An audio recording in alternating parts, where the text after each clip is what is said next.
right, let's talk about FunFair. Something fun. So, harnessing the power of blockchain technology to revolutionize the online casino industry.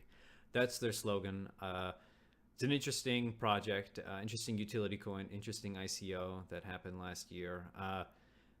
If a utility token does exist, if a true utility token does exist, I think FunFair is one of them. They have a pretty interesting market to go after, which is the online, casino industry. So really what they do is they're aiming to bring that transparency, access, and efficiency to the casino industry. And that's the same kind of spiel you see on every other kind of project, right? We're bringing the blockchain transparency, blockchain security to whatever it is, right? I mean, it could be any industry. But I think FunFair is doing things a little bit differently, and I'll kind of tell you why. So building on the blockchain, Ethereum blockchain, the project kind of enables anyone to run their own casino, right? So leveraging the blockchain kind of allows for the fair environment when it comes to gambling.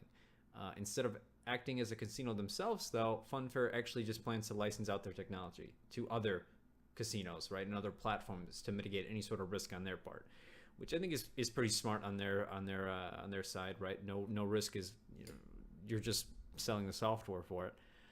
So when playing traditional, online gambling games, there's always that trust on your side of the equation, right? Because you can never know if the odds are really fair and if the house is really, honoring those odds that they say they are, right?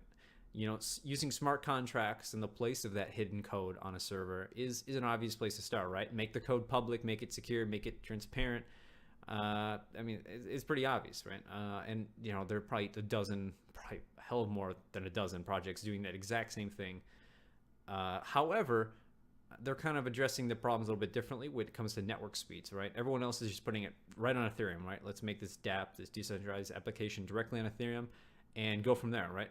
Ethereum's slow as hell right now, and the network speeds and gas fees on Ethereum weigh down a lot of online games, right? Games, something like this, when you're playing an online casino game, you don't want to wait for a transaction to clear.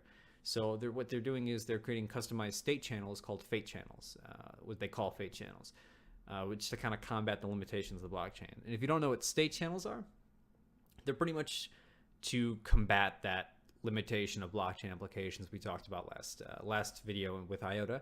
IOTA just their option, their way to do it is just doing it on the main chain, and this is doing the second layer solutions we were kind of talking about last video on Bitcoin, which has Lightning Network, which are just series of state channels. A lot more than that, obviously, but so what state channels are there are more complex transactions the slower and more expensive they are, right? Ethereum puts everything on the blockchain. That's inefficient, but decentralization has trade-offs, right? And the trade-off is speed and efficiency.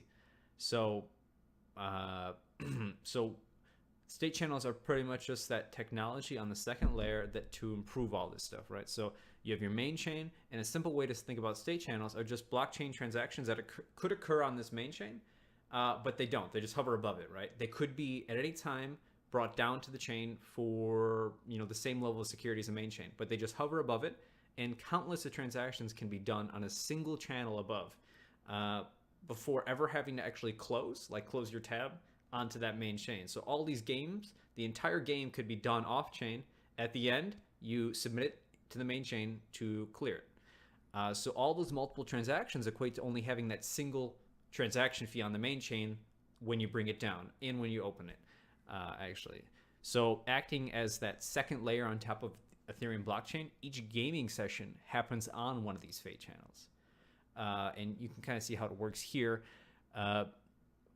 But these fate channels communicate with the user and the casino, enabling a complete gaming model with smart contracts settling all the bets.